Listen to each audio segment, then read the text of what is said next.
regarding Vishwaroopam, Kamal Haasan's movie. In fact, there's bad news for Kamal Haasan because there has been a stay order on the interim order that was passed by the Madras High Court. Now, this effectively means that the movie cannot be screened. That will surely come as a dampener to the spirits of Kamal Haasan, who just a short while back had even agreed to certain cuts so that the movie could finally be screened. But now what we understand is that the interim order that we saw last evening has been stayed. The movie effectively then cannot be screened. Remember, this controversy over Vishwaroopam has been brewing over the past couple of days with fringe elements in Tamil Nadu having forced the government to ban the movie for at least 2 weeks. The central government said that such a ban is illegal according to a Supreme Court directive that disallows states from taking a call on movies. However, we saw the Jayalalitha government going ahead and banning the movie for 15 days.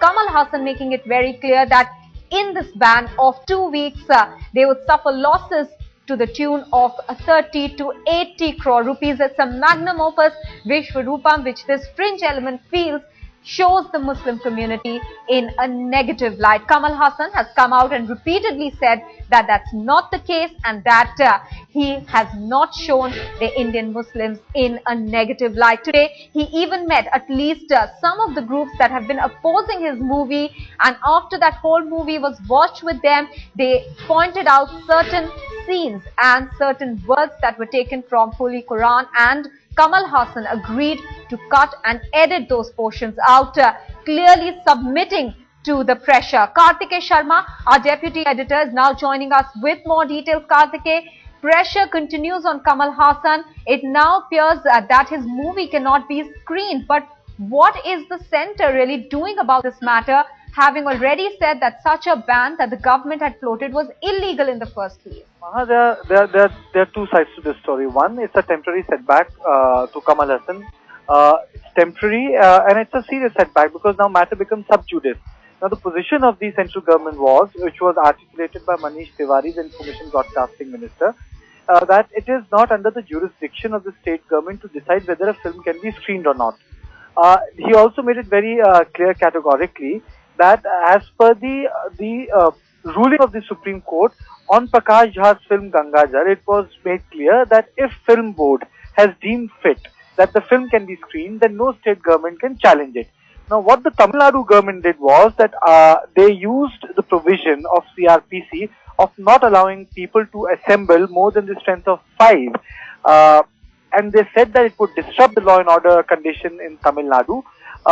By implementing that provision, they completely disqualified any public utility or any film hall from screening the film. Now that has brought state in direct confrontation with the central government, and now you have the intervention of an honorable court.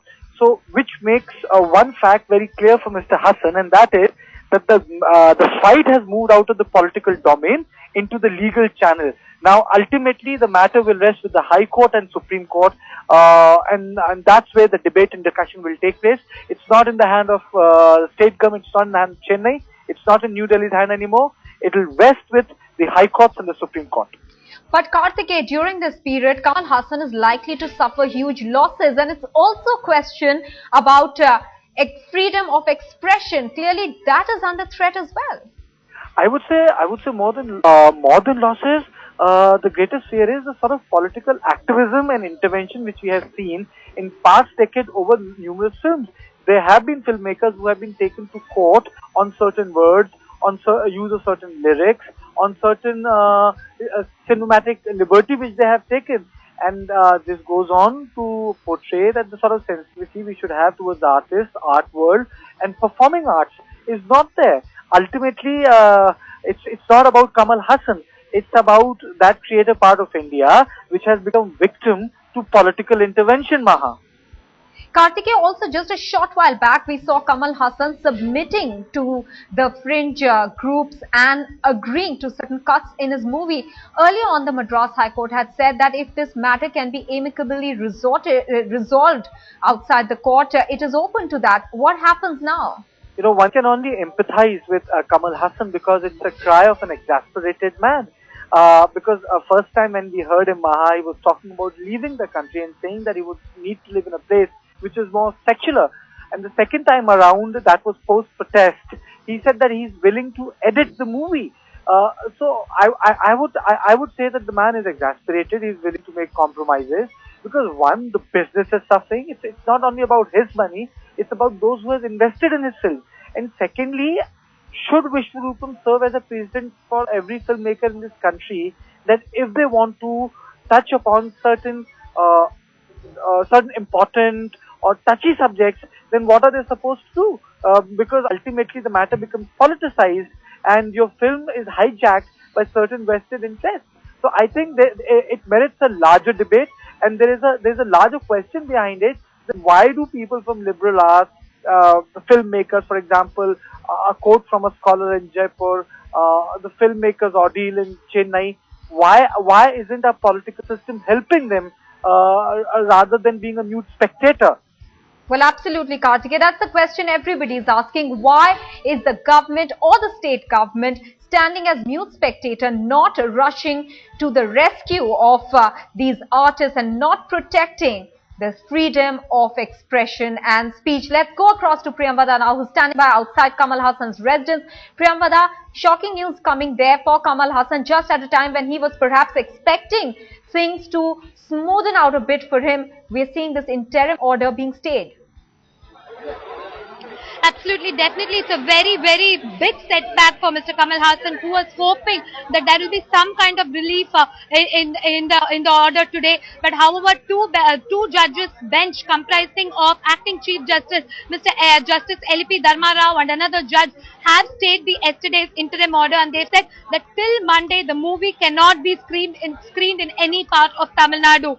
Definitely a huge setback. Of course, I am being told by my sources in the Kamal Haasan's camp that they are preparing grounds also beyond court. They are also trying to find out ways to pacify the leaders, community leaders who are opposing the movie. So to begin with, they have spoken to one group of Muslim organizations for convince, but remember, there's another group which is still very strongly opposing the movie. So there's a task before Mr. Kamal Haasan to convince all the parties, and probably that looks like one way for him to solve this issue at this point of time.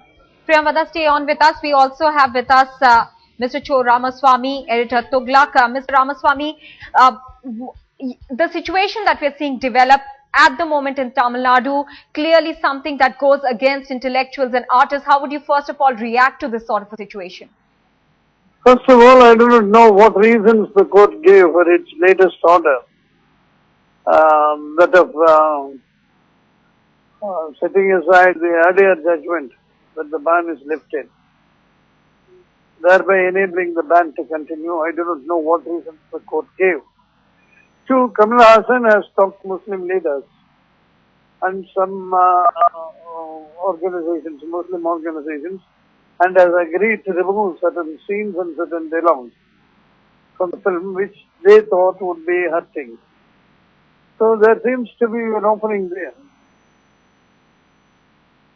All right, Mr. Cho Ramaswamy, and we also have with us Majid Menon, senior lawyer. They are both going to be with us, but let me put that question quickly to Priyamvada. Priyamvada, Cho Ramaswamy, they are wanting to know what are the grounds on which the court has stayed the interim order.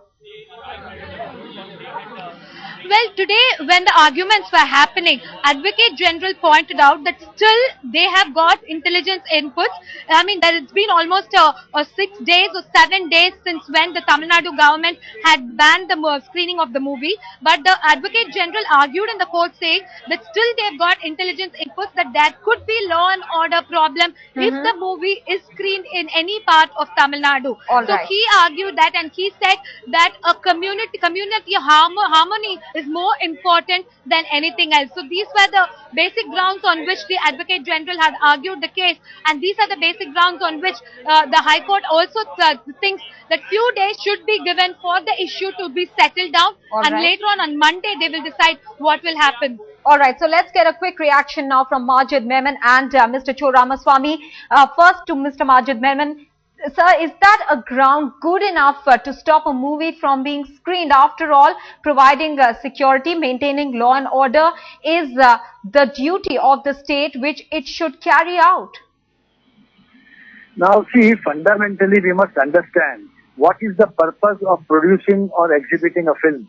The purpose for producing or exhibiting a film is to entertain the people or to send a message to the people for the betterment of the society.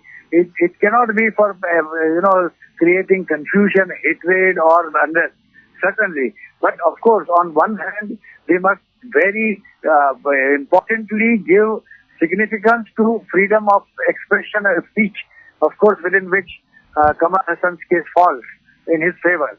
But at the same time, a balance is to be struck.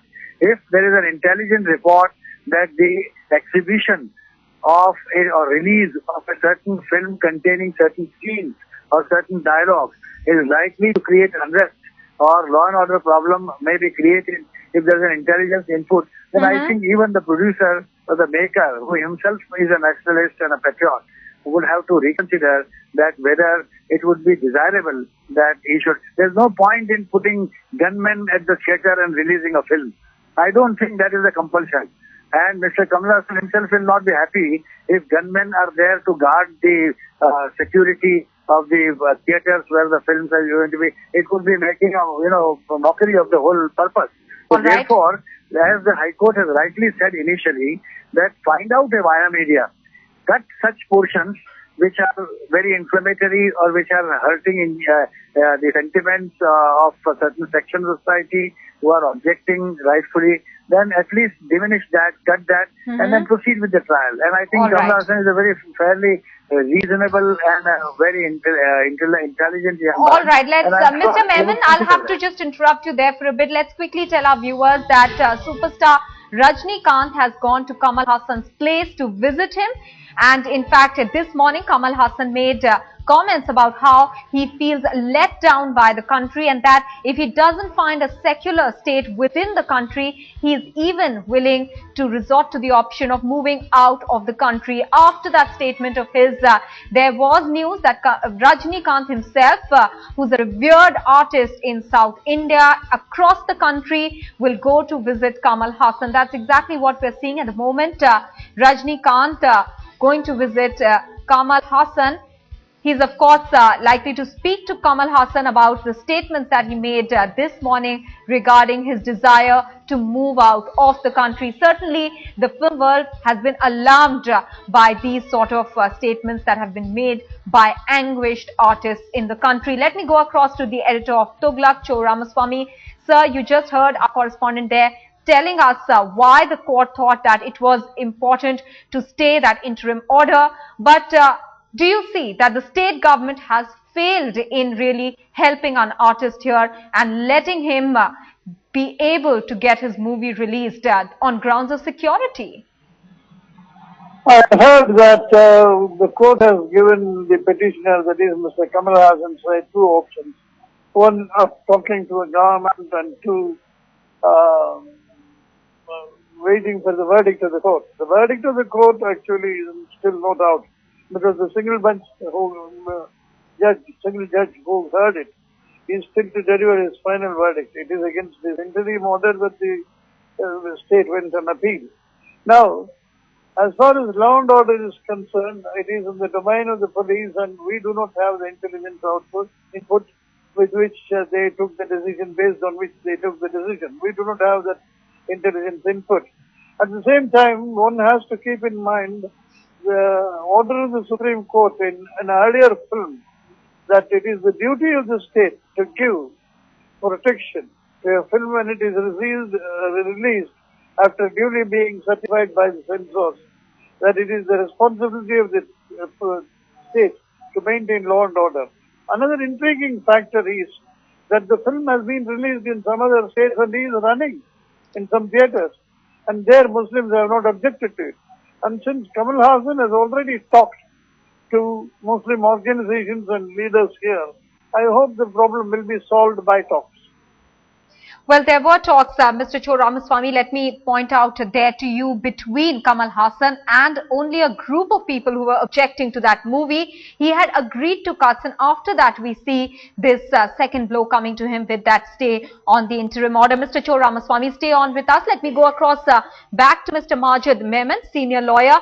Sir, the purpose of a movie or any other form of art is not just entertainment. Sometimes it brings to you the facets of a society which could be ugly. Should we then stop all movies, all expressions of artistic creativity if we feel that they are putting up uncomfortable questions before us? No, madam. I think you are sadly, slightly mistaken. I did not say that the films are made only for entertainment. I did qualify and say that the films are made either to entertain people or to send a message. All right. Now, the message is reflecting truth and to correct the errors in the society. That's more important duty of the filmmaker. And certainly that is more needed in a society, in a healthy democratic society like us. If the society is erring, if the people are going berserk, then of course through a proper message, through this media of films, they can be corrected. So therefore that is more important part rather than entertainment. But Kamal Haasan certainly must have come out with some message. If he has crossed a thin thread, a borderline, and probably his expression may be even capable of being, misinterpreted and may convey a wrong message and create lot of the problem, then I think he could make a bit amend. As suggested by the High Court, we are not discouraging Kamal Haasan or trying to express anything against him. What we are suggesting is that, well, if there is a possibility of outbreak of violence, I would myself withdraw. I would say that, well, I don't want me to be the cause of violence. I don't want my work to result in burning properties and damaging people. If riots are likely, if there is intelligence input, we must go into that.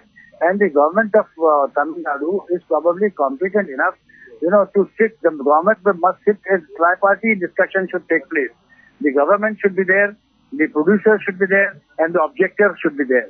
And they should find out a very healthy solution out of this situation and see that the film is released. Why should Kamal Haasan suffer? He has invested a lot of money. He has an ambition with regard to success of the film. So many artists must have put in so many hours of work, hard work and hard everything. Why should it go in vain? Why should it be dumped only because some people are objecting? What is the authenticity or the important significance or rightfulness of the objections that are raised? All these are delicate matters which need to be examined by an open mind. And therefore, High Court has rightly suggested that the best course for Kamal Haasan is to sit with those who are objecting and work it out. And I don't think there should be any hardliners who would say that, no, we don't want Kamal Haasan at all or his film movie at all. Kamal Haasan is a very popular artist. He has enjoyed the love and affection of the whole nation, including Muslims. And therefore, there is no reason for Muslims to bear any grudge against him. All right, so that's the reason. Mr. Cho Ramaswamy, Mr. Rajnikant, these are all giants, who can be useful for the purpose of bringing about some solution. And Ms. Jayalalitha would also help in ensuring that, well, this matter should be sorted out across the table.